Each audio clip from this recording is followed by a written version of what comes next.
So I want to revisit one of my favorite quotes. Mark Twain, if you find yourself on the side of the majority, it's time to pause and reflect. This idea resurfaced in my mind last Saturday night.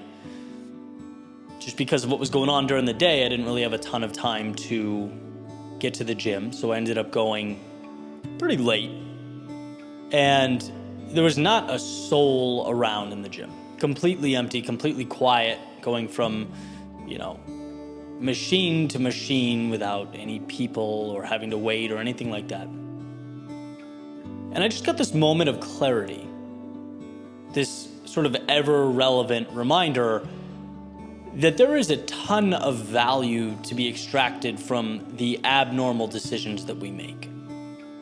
Now, I'm not saying there's anything heroic about going to the gym on a Saturday night. Working out's working out. You get it in, that's wonderful, right? I'm not even saying there's anything wrong with working out on quote-unquote normal hours or during normal hours. What I'm saying is being exceptional necessarily means you are doing that which is not ordinary. And that situation highlighted, or I will say reminded me, that there's an entire world slightly beyond the scope of normality. And that world accumulates to provide treasures beyond comprehension. I love that message. It's changed my life over the years, and every time I come face to face with it, I feel reinvigorated. It's like an opportunity to re-audit where I'm focused and how I'm spending my time. I'll never forget that interview with Kobe Bryant where he's talking about his morning routine, right? And he says, he practices no matter what, 2 hours every morning. He's there before everybody else, whether that's shooting or drills or working out. I'm not sure exactly what he does, but he's there and no one else is. And he says, a week, that's not much. A month, that's not much. But months turn into a year, which turns into multiple years, which turns into a decade. And that much time, that much extra effort compounds into an advantage that just no one else can reach, right? At some point, Kobe is too far along because of his additional concentrated effort. He can't be touched. And in my life, I've found my greatest return on investment by highlighting the things that matter most and consistently delving into them in a way that most wouldn't, right? No miracles. Just an acknowledgement that right beyond where most people stop, there's value. Not even far beyond, just right there. In my world, it was showing up every week to create a YouTube video, even when the response for years had been underwhelming. Would most people do that? I don't know. I was practicing writing speeches and speaking them out loud in my studio to an audience of 0. Would most people do that? It was acclimating myself to risk and my ego to bruises along the way. Would most people do that? And see, the great news is there's nothing special about any of that, right? Those are simply the metaphorical gyms I chose to walk into. The daily shoot-arounds that ended up ultimately changing my life. And so now, because I have to ask, what are yours? What can become your empty gym? What can be the thing that's a little out there, a little different? The opportunity left on the table, waiting for you to reach out and take it, control it, make it your own. Remember, just because the crowd goes one way doesn't make that particular decision wrong, but it does make that particular decision ordinary. And ordinary, my friend, is not why you're here.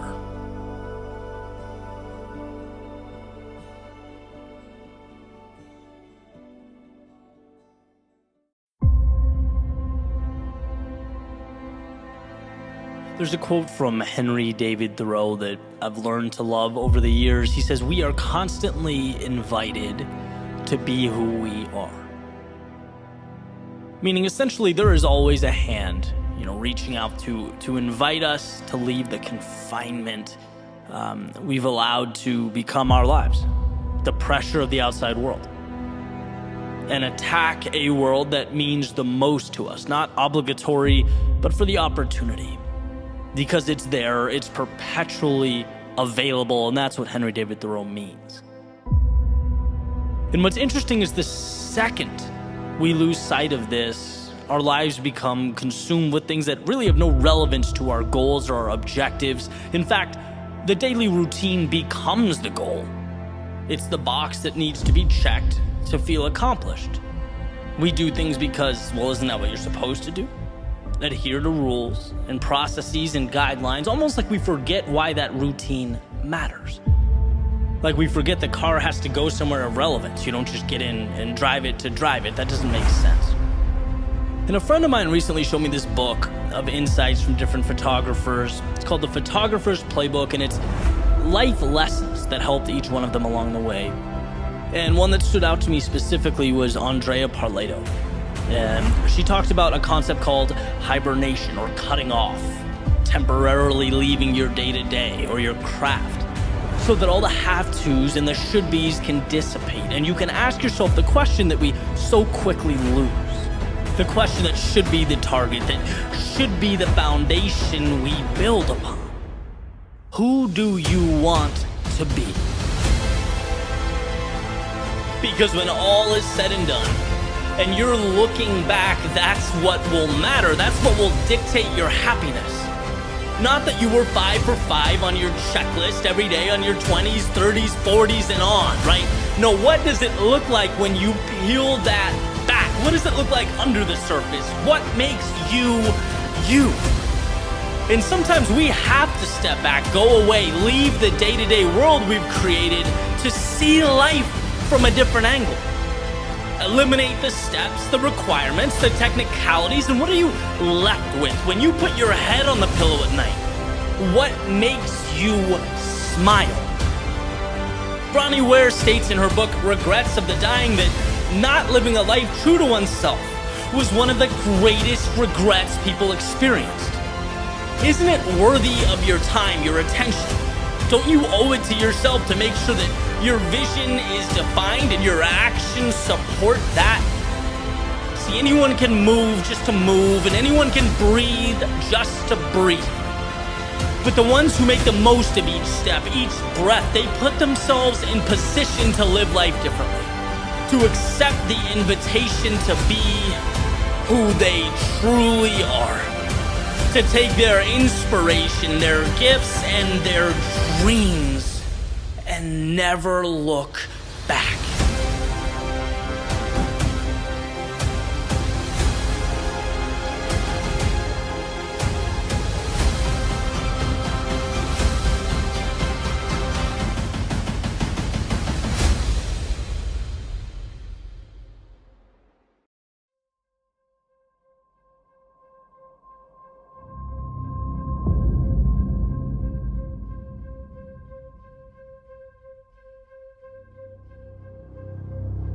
Stand up. Regain composure and open your eyes, because there is everything to be gained.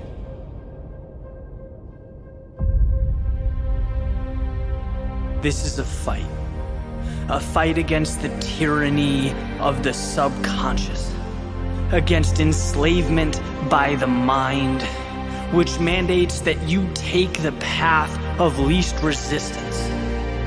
How long does one need to be cornered, stagnant, or overpowered before they fight for what belongs to them? Before they take what is truly theirs?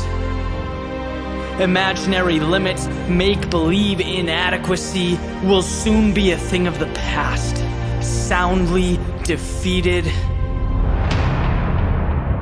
This is not a negotiation. This is war. As fear takes the form of bullets, pain transforms into fire, and your world becomes chaos. Remember that what lies ahead is much more valuable than what is left behind. When you are tempted to fall back and fade away, look up at what can be and take what's yours. Storm the hill. Keep your eyes fixated on the prize. Sacrifice is an understatement. Indestructible confidence is a necessity. The enemy is not behind you, it's in front of you. It's fighting for the status quo, and its fight is in vain. You are armed with a desire for more, to be better, to not just exist, but to make the world wonder how you did it. Yes, this is war. Winner take all. Stay still or move forward. Settle or chase down what you really want. Yesterday doesn't matter. Last month doesn't matter. Right now matters.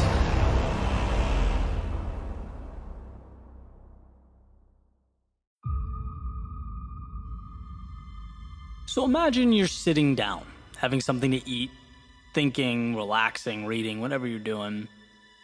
And someone walks up to the table across from you, pulls out the chair, sits down, kind of leans back, puts one leg over the other, casually tells you, you probably don't have what it takes to do anything significant in your life. What would you say? It'd be outrageous, right? That's a ridiculous scenario.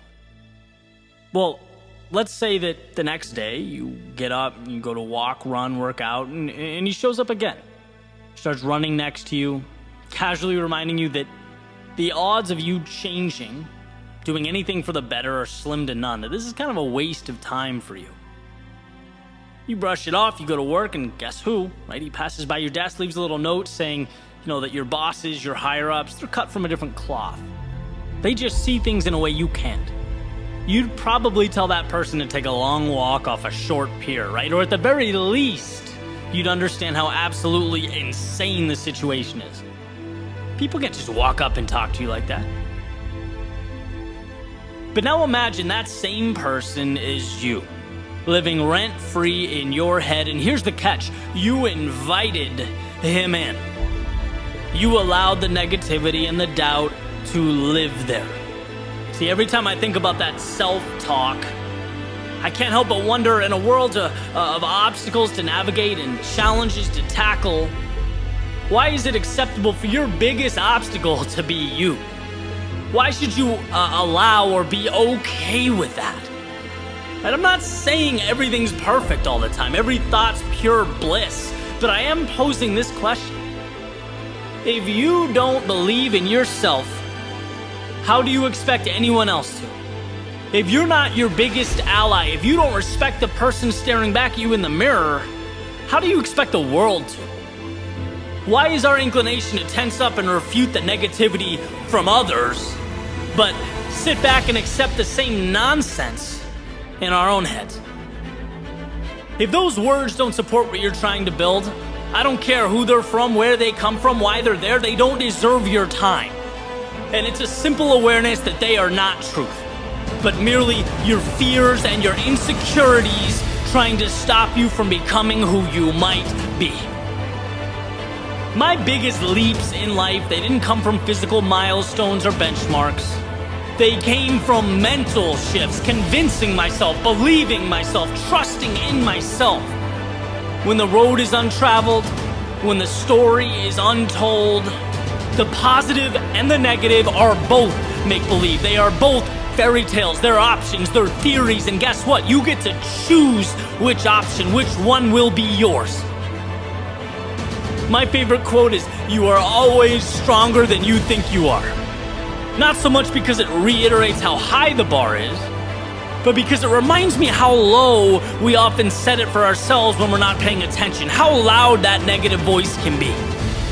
When I was unemployed, I was writing, I was running out of money, my life changed because I stopped seeing myself as some lost, jobless mess, and I started seeing myself as one of the greats with a hell of a road to travel.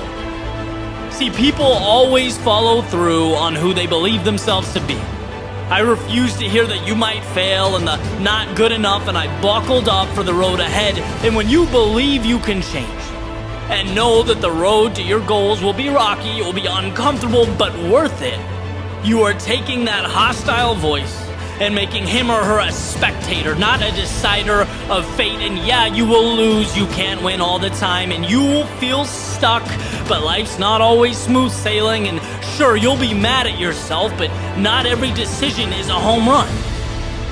But these situations are the byproduct of a journey, and here is my point. Self-belief is being able to differentiate your situation and pointless negative talk about the situation. It's about remembering that you are the gatekeeper of your own mind.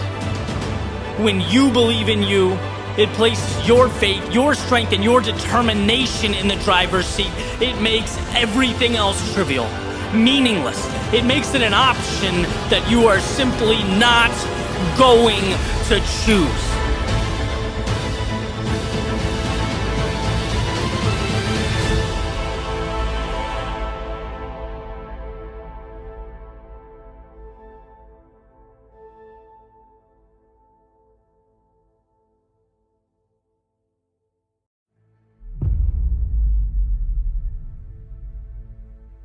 Sometimes we need to understand the complexity, the gravity of the situation that we are in. We need to know the reason. We need to capture the whys and why not. But sometimes it's simpler than that. Sometimes it's just about giving more. Sometimes it's so incredibly simple that nothing else is necessary. See, here's the deal. There is more in you to give. And every once in a while, you have a decision to make. Not because you owe it to anyone or because you're supposed to, but because your mind wonders what it would be like to look back on this moment and ask yourself, what if? So you stretch. You give more. And maybe it's one extra set of push-ups. Maybe it's one more mile. Maybe it's one phone call, one more hour in the studio. It is the little advantage. The one that you didn't have to do, and why would you? You could have easily walked out and left it on the floor just like everyone else does. But what if? What if you dipped your toe in the crazy? What if you left rationality behind you with yesterday's standards? After all, greatness requires a little insanity, actions out of the norm, the yes, when most would say no. Why? Because it hurts. More hurts. Being proud hurts. Greatness hurts. Oh, but the top, how good it feels. And see, this is the part where you think about one thing. Digging deeper, finding more. The part of you waiting to be uncaged. It never reveals itself. It must be found, discovered. It must be brought to life. See, that pain that you're feeling in the moment, it goes away. The body, it recovers. They're not in this equation. It's just you and the victory that will live with you for the rest of your life. The conquering of this moment. Again, our world, it is simple. There is more on the table. Will you take it? Will you build something now that will stay with you forever?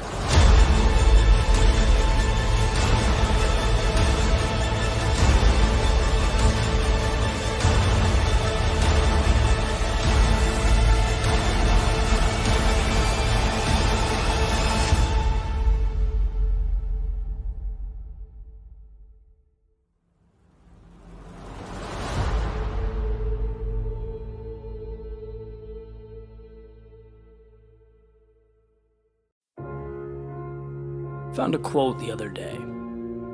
It said, "Time heals nothing, unless you move along with it. And I thought, well, that makes perfect sense, right? You can't pursue a new reality, a new world, unless you can detach and depart from the current one. But that's in theory. And my question was, is it the destination or the path that holds us back? Because in my experience, the greatest struggle in life, it isn't what to do, it's knowing how to do it. How do we get there? We know we need to get back up, but how? How do we initiate a spark and create momentum and take that world of black and white and add color? Because those times of gray, when life seems to lose its purpose, we find ourselves simply existing and not living. That's when we need answers. And I guess this quote, it jumped out at me because it prompted an equally important question, right? Which is, now what? And I started thinking a few years back, 2017, probably the most difficult year of my life. It was void of, any of that beautiful nuance, the uplifting moments that we like to remember when we look back. For me, it was, essentially an ended relationship. It was relocating away from family and friends. Was having a few dollars in my bank account, everything I own in a trailer, and starting over. And what I'll never forget about that experience, in totality, was that I saw it colorless, bland, dark. Essentially, the road ahead had lost that glimmer that it once had. See, I used to get so much joy in telling stories, but life had kicked me around so hard that I, at least for the moment, forgot the point. Like, what was my reason?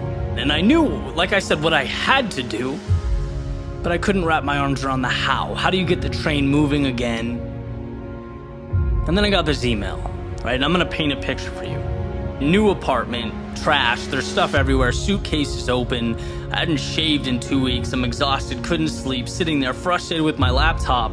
And the email is basically someone looking to create a documentary, asking if they could stay with me for 3 days and create a film about always maintaining discipline and living a productive life. And I just erupted into laughter, right? I don't think Seinfeld could have written something more ironic. It made no sense.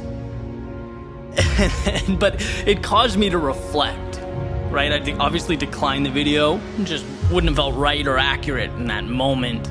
But I started to think, how is there such a gap between the old me and who I was sitting on that bed?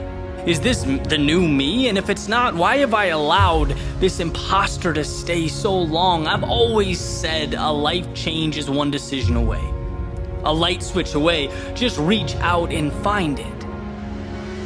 And when you're going through times like this, it's funny, life has a way of doing its best to conceal the beauty. It's like it becomes this black and white painting and it stays that way. It stays that way until you put color into it. One brushstroke at a time. Because life is intimidating when you see everything you're not. When the blank canvas feels like emptiness and not opportunity. But life doesn't require of you the whole picture. Masterpieces, they aren't made overnight. They're not instantaneous. They are a product of trust, of faith.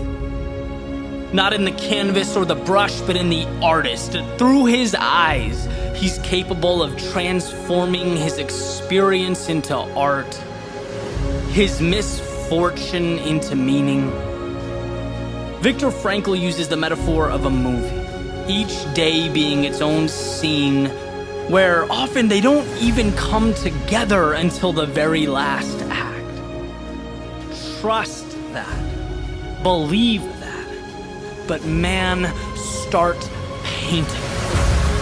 And the very next morning, like everyone before it, I woke up to a yellow beam of light, making its way through a crack in the blinds, painting the wall of an otherwise dimly lit room. But this time I saw it. This time I didn't close the blinds, I opened my eyes. And sometimes that alone is the little hinge that swings a big door, a door that I walked through. And I saw the green of the palm trees, the beauty, the simplicity, and thought, how lucky am I to be where I am when I am. I saw a blue sky, a miracle in its own right, that's not confined to story or narrative, and well, maybe I'm not either. The white of the sidewalk leading me to wherever I choose to go next. The red of my running shoes hitting the pavement, the gold of the sun bouncing off the buildings, the black of a cup of warm coffee as I soak in the day, and the teal chandelier that hangs over the horizon as the same sun that started it all retreats after a hard day's work. See, you have everything you need, and life is not always perfect, but it is always what you make it. How things are is not how they should be or need to be, but how you've allowed them to be. And most importantly, black and white does not describe reality so much as it describes what's not there, what's missing from reality. And my hope is to never conform to that sketch or outline that masquerades as truth, but to see beyond it. To find the strength, the courage, the self-belief to pick up the brush and live life in color.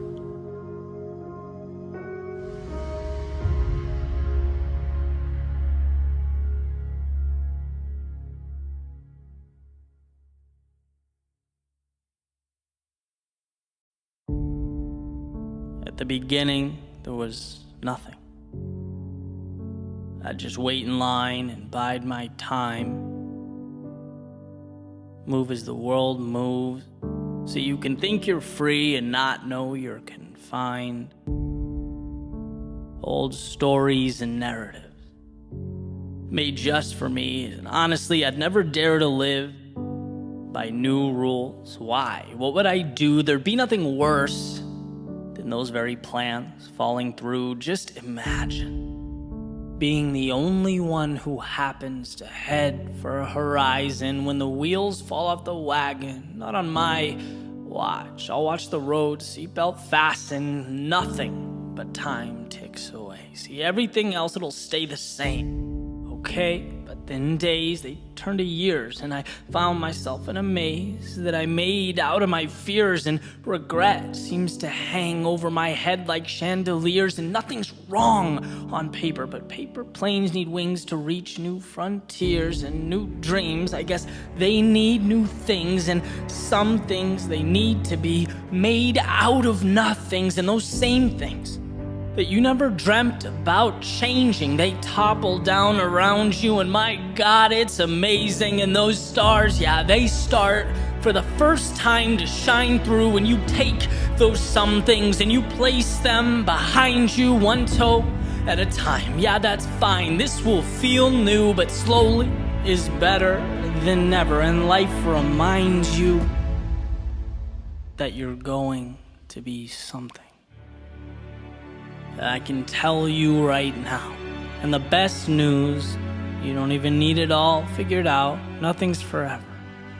Yeah, some things, they cause doubt, but when you trust your reflection, you don't need a crowd, and you don't need the trophies or applause from the cheap seats. You don't need an army to accomplish the real feats, and you don't need answers. You need not be certain, just know nothing happens on this side of the curtain. And until now, it's been the tale of the elephant in the chair, and you've been held down by the pain and those chains that aren't there. But it's okay now. You can get up and walk away now, because in honesty, you really had nothing to compare. But now, don't you see, living is just being free of the nothings that felt like something momentarily. It's just a sheep in wolf's clothing. It's a bite with no teeth, so don't run. Pet its head instead, that little thing, so sweet. Look, life isn't set in stone, it's something that you see. It's where the heart and head converge, it's where the sun and sky they meet. It's where time is unmasked and where the old you retreats. It's where nothing becomes a staircase under your feet. And when the day comes that you step back and look around and you know something isn't right, you know there's just more to be found. It's when your eyes see the wrong things and your ears the wrong sounds. It's when you believe those little nothings that pretend to run this town. Remember, nothing is forever, and forever nothing lasts. So keep that in mind every time something emerges and attacks. Today is yours and yours alone. Grab the keys and get the map to the moon. With the nothings that you choose, let's make something that lasts.